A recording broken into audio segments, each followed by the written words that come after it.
Shalom, apa kabar? Puji Tuhan. Wah, ini mendadak ini, saya nggak ada persiapan nih Bu Eli. Tapi ikut Tuhan itu, kapanpun saya siap. Mendadak pun saya juga siap. Karena kita adalah pilihan-pilihan orangnya Tuhan. Amin. Waktu itu saya pelayanan tuh di tempat ini ya Bu. Saya udah lupa itu mungkin tahun 2019 ya. Setelah berapa tahun ya? 20, 21, 22, 23 ya. Puji Tuhan kami masih diberi kesempatan untuk dikasih kesempatan hidup sehat. Tapi dalam kehidupan itu emang kita tuh harus selalu melewatin masalah-masalah. Episode demi episode itu harus kita lewatin. Amin. Mungkin ada yang belum pernah dengar kesaksian saya. Multimedia bisa ditayangkan video saya yang terbaru. Mari kita lihat musiknya kali ya, dikencengin.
Bersama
Puji Tuhan. Itulah cara Tuhan ya, memulihkan kita. Dari tahun 2018 saya ngambil keputusan untuk saya kembali ke identitas yang dari Tuhan Yesus Kristus. Tapi nggak sampai di situ aja. Tahun 2019 saya operasi angkat implan payudara saya yang sudah 40 tahun. Udah kayak bangsa Israel ya, 40 tahun. Tapi nggak sampai di situ juga lagi. Dan dari waktu itu saya udah ke toilet, ke kamar mandi laki-laki. Kalau saya di mall, karena apa? Iman tanpa perbuatan hakikatnya adalah mati. Jadi saya tahu identitas saya adalah laki-laki. Dan di tahun 2023, di tahun 2019 waktu saya operasi angkat itu, saya pikir udah selesai. Udah rata. Saya sudah tidak punya payudara lagi. Tapi ternyata karena itu sudah 40 tahun, jadi bekasnya itu masih ada. Karena yang diambil itu implannya aja. Karena itu udah 40 tahun, jadi masih ada lemak-lemak itu yang ada dalam diri saya. Itu adalah beban doa saya ya selama 4 tahun ya, dari 2019, 20, 21, 22. Akhirnya tahun 2023 di Februari, akhirnya saya bisa operasi lagi di Thailand. Dan itu juga melalui proses yang panjang. Tadinya harus di rumah sakit yang swasta, yang minta syaratnya itu, yang mintanya banyak banget. Saya mesti ke dokter psikiater, saya sampai ke dokter psikiater 3 dokter, dia tidak mau memberikan surat rekomendasi. Akhirnya saya pindah rumah sakit, pindah dokter. Jadi dalam hidup itu adalah perjuangan. Kita harus memperjuangkan hak kita. Kalau kita capek, nggak akan selesai. Karena apa? Kita harus lakukan bagian kita. Kalau kita mau lakukan bagian kita, Tuhan itu pasti akan lakukan bagiannya. Dan kita tidak pernah tahu waktunya itu kapan. Saya di proses Tuhan itu 7 tahun loh. Tapi dibandingkan dengan saya menjadi wanita 40 tahun, itu tidak ada apa-apanya selama 7 tahun. Selama 7 tahun itu adalah cinta mula-mula saya mencari Tuhan. Di Matius 6:33, tetapi carilah dahulu kerajaan Allah dan kebenarannya, maka semuanya itu akan ditambahkan kepadamu. Mencari Tuhan itu gak gampang, ada proses. Jangan protes. Ya kan, kalau udah diproses pasti ada progres. Kita setia, kita taat melakukan kehendak Tuhan. Ibaratnya perjalanan kita aja. Kayak misalkan dari tempat saya mau ke sini, saya nggak tahu jalan. Buka aja Google atau Waze, dia akan nunjukin kita jalan. Suruh belok ke kiri, suruh belok ke kanan. Kadang dalam perjalanan itu kita nggak tahu kita nyampe nggak. Karena apa? Dengan masalah-masalah yang kita hadapi. Tapi kalau kita setia ikut sama Tuhan, wah, janjinya Tuhan itu pasti akan digenapin pada hidup saya dan hidup ibu dan bapak. Percaya aja janjinya Tuhan. Janjinya Tuhan itu pasti akan ditepatin. Kalau janjinya manusia itu biasanya banyak bohongnya. Amin. Jadi tetap pegang janjinya Tuhan. Percaya. Kalau emang dia belum memberikan kepada kita janjinya, berarti dia pasti memberikan yang terbaik untuk kita. Saya nggak berhenti. Boleh saya minta aqua? Karena tenggorokan saya kering sekali. Wah, terima kasih ya Ibu Tamara. Senang bisa ketemu.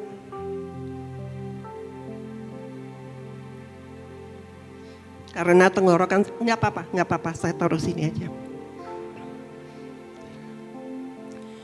Dan 2019, bukan 2019 ya, 2023 Februari itu saya tuh nggak punya uang sama sekali. Tapi Tuhan itu pelihara hidup kita loh. Saya untuk operasi ke Thailand itu berapa? 70 juta. Untuk hospitalnya selama 2 hari. Tapi saya harus stay di sana selama 8 hari. Jadi saya harus cari hotel. Saya mesti ngajak teman untuk nemenin saya. Jadi tiap hari saya bolak-balik. Dari hotel ke rumah sakit, hotel ke rumah sakit. Untuk apa? Untuk dibersihin. Karena sebelah kanan kiri saya tuh dipasangin selang untuk pembuangan darah. Jadi kalau saya bilang perjuangan itu dengan air mata. Benar dengan air mata. Karena apa? Saya pengen ini saya itu rata. bukannya ada gundukan. Ibaratnya jalan itu masih ada gundukan. Meskipun tahun 2019 kemarin saya udah pelayanan, diundang kemana-mana, saya kalau pakai baju kemeja harus pakai yang gede-gede. Kalau pakai kaos harus warna hitam. Tapi setelah dioperasi, saya itu udah bisa berenang seperti laki-laki. Sudah bisa buka baju. Dan sekarang ini udah rata. Udah kayak jalan tol. Udah rata. Amin. Nggak sampai di situ aja. Tahun 2019 saya itu sudah pernah mengajukan sidang pengadilan di Jakarta Selatan. Itu hakimnya tidak menyetujuin karena apa? Buktinya saya tidak kuat. Jadi saya harus mencari bukti, saya harus ke dokter saya yang dulu saya operasi di Surabaya. Dan dokternya itu sudah tua. Tapi puji Tuhan waktu sebelum COVID saya sempat ketemu. Dia tidak mau memberikan surat rekomendasi karena hakim minta bukti kalau saya tuh dulu pernah operasi dari laki-laki menjadi perempuan. Dia bilang, kamu ke rumah sakit aja karena dulu kamu operasi itu melalui tim. Tapi tim ini sekarang udah gak ada karena sudah puluhan tahun. Jadi akhirnya saya ke rumah sakit nunggu hasilnya 2 minggu. Setelah hasilnya 2 minggu, ternyata rekam medis setelah 5 tahun itu sudah hangus. Wah, saya nggak tahu lagi saya harus kemana. Jadi ibaratnya untuk identitas diri saya tuh ibaratnya kayak benang itu sudah mundelin. Tahu kan? Benang sudah mundelin tuh mesti ditelusurin satu-satu, mesti dibenerin. Karena dulu hidup saya tuh udah wah, yang namanya bohong itu udah bohongnya udah. Kalau pengacara saya bilang, Kojo ini udah mbahnya LGBT. Katanya gitu, saya dibilang mbahnya. Karena LGBT itu apa sih yang gak pernah saya perbuat? Dosa semua udah saya lakukan. Saya dari laki-laki menjadi perempuan. Saya kawin siri 2 kali, kawin secara Kristen 1 kali. Bunuh diri 2 kali. Masuk dalam dunia prostitusi kelas atas. Alkoholisme, narkoba. Semua itu sudah saya lakukan dan semua identitas itu saya bohongin. Nama orang tua saya itu beda. KTP saya lahir saya mesti Surabaya, saya bohongin di Bandung. Tahun kelahiran saya harusnya 60, saya tulis 67. Jadi semua itu harus dibenerin. Sampai pengacaranya bilang sama saya, ini mulai dari mana kita juga bingung. Sampai pengacaranya itu saya bolak-balik ke kantor pengacaranya. Saya ngumpulin bukti satu persatu. Kenapa saya mau operasi untuk kedua kalinya? Untuk bukti saya nanti di pengadilan. Karena kalau saya nggak ada bukti, kalau dia melihat misalkan dia melihat payudara saya masih ada seperti perempuan, itu nggak mungkin akan disetujuin. Makanya saya memberanikan diri, saya harus operasi lagi. Dan akhirnya saya ngumpulin bukti satu persatu dari akhir bulan Juli itu saya ngumpulin bukti udah terkumpul dari 2019, ada sertifikat dari waktu saya angkat implan payudara, bukti kedua waktu di Thailand, itu ada sertifikatnya waktu saya operasi untuk dirapiin itu kan. Yang ketiga bukti apa lagi nih yang paling kuat? Saya harus cek kromosom, itu bukti yang paling kuat. Akhirnya saya cek kromosom dan itu saya menunggu 3 minggu hasilnya. Tapi puji Tuhan kromosom saya adalah laki-laki. Jadi meskipun casing dirubah, mau laki atau perempuan casing dirubah, tapi kromosom itu tidak akan pernah berubah. Itu kromosom itu dari Tuhan Yesus Kristus. Jadi mau diapain itu tidak akan pernah dirubah. Dan saya percaya LGBT itu adalah pilihan kita dan itu karena dosa. Karena Tuhan menciptakan kita laki-laki dan perempuan. Jadi nggak ada yang namanya abu-abu. Amin. Jadi penting sekali ya bagi ibu bapak mungkin punya anak, punya saudara, punya ponakan. Kita nggak pernah tahu, ya kan? Kehidupan mereka tuh gimana. Karena apa? Saya menganggap LGBT itu sekarang udah kayak virus. Jadi kalau udah ada virus harus ada apanya? Ada vaksinnya kan? Vaksinnya itu siapa? Saya. Vaksinnya itu saya. Karena apa? Harus ada contohnya satu dulu.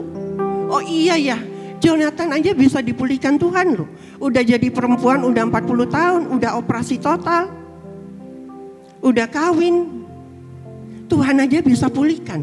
Apalagi mereka yang baru lesbian, yang gay, mereka yang belum operasi. Kira-kira bisa gak dipulihkan? Bisa kan? Asal dia mau menyadarin jalan hidupnya dia itu salah. Kalau dia tidak menyadari jalan hidupnya salah, itu gak akan bisa. Contoh, misalkan gini, semua orang bilang saya tuh sakit. Tapi saya tidak menyadari diri saya sakit. Bakalan sembuh gak? Gak akan sembuh kan? Harus benar-benar mempunyai, ya gua salah. Gua harus bertobat. Cari Tuhan. Karena yang bisa memulihkan kita itu hanya Tuhan Yesus Kristus. Tidak ada Tuhan-Tuhan yang lain. Karena Tuhan kita itu Tuhan yang hidup, Dia yang mati, Dia yang bangkit, Dia yang bisa menyembuhkan orang yang sakit, Dia bisa membangkitkan orang yang mati dan hidup kembali. Hanya Tuhan Yesus Kristus. Kalau orang cuma percaya sama Tuhan-Tuhannya, itu cuma luarnya aja yang dipulihkan. Tapi yang penting tuh dalamnya harus pulih dulu. Kalau dalamnya belum pulih, dia pasti balik lagi. 2-3 bulan dia pasti balik lagi. Karena apa? Sama dengan kehidupan saya udah 40 tahun. Dosa semua udah saya lakukan. Selama 7 tahun saya itu mencari Tuhan.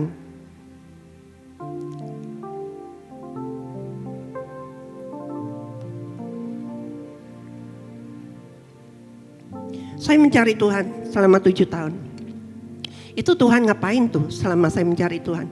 Tuhan pulihkan dosa-dosa saya. Karena selama 7 tahun saya udah janji sama Tuhan, saya tidak mau melakukan dosa lagi. 7 tahun perjalanan yang panjang. Jadi ada seminar dimanapun saya datang. Ada pendalaman iman dimanapun saya datang. Saya belajar di tempatnya Buffet selama 1 tahun tentang gereja itu apa. Tuhan itu apa. Gambar diri yang rusak itu apa. Padang gurun itu apa. Karunia itu apa. Perjumpaan dengan Tuhan itu apa. Saya mencari lagi. Belajar lagi School of Healing. Wah, di situ Tuhan bukain saya lagi tentang masa lalu saya. Ternyata usia 10, 11, 12 tahun saya itu pernah disodomi.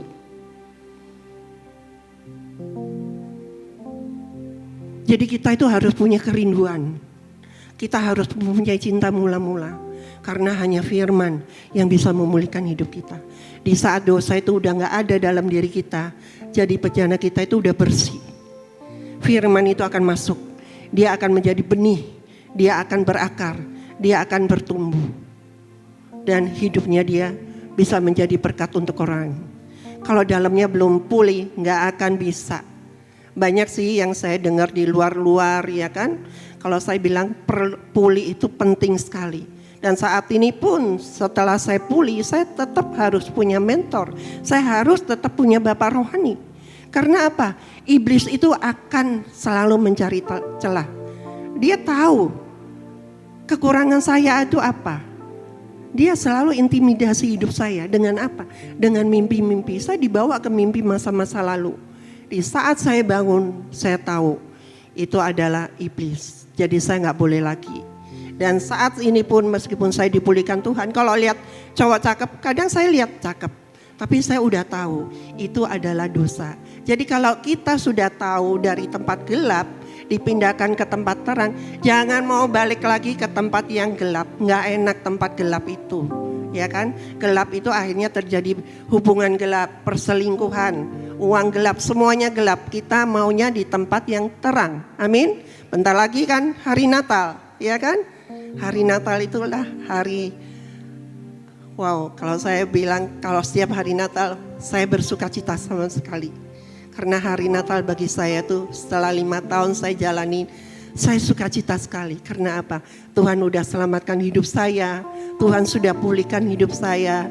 Dan waktu sidang pun, saya sidang selama 8 kali dan saya harus ada saksi, datangin saksi dari keluarga saya, kakak saya, ipar saya, udah itu bapak rohani saya, udah itu dokter juga, dokter andrologi yang untuk menjelaskan kromosom itu pada hakimnya. 8 kali saya sidang tiap hari Minggu. Dan kemarin Pas di ulang tahun saya tanggal 23 Oktober, tanggal 25 saya diundang sama Good News sama Pendeta Daniel Hendrata. Wah, di situ saya nanya ini sama pengacara saya. Saya manggilnya kan Bang. Bang, gimana surat saya udah keluar nggak? Dia diam aja. Dia sambil bawa ininya, dia jalan diam aja. Ternyata udah sampai di ruangan dia bilang, Kojo, ini hadiah ulang tahun buat Kojo. Wow.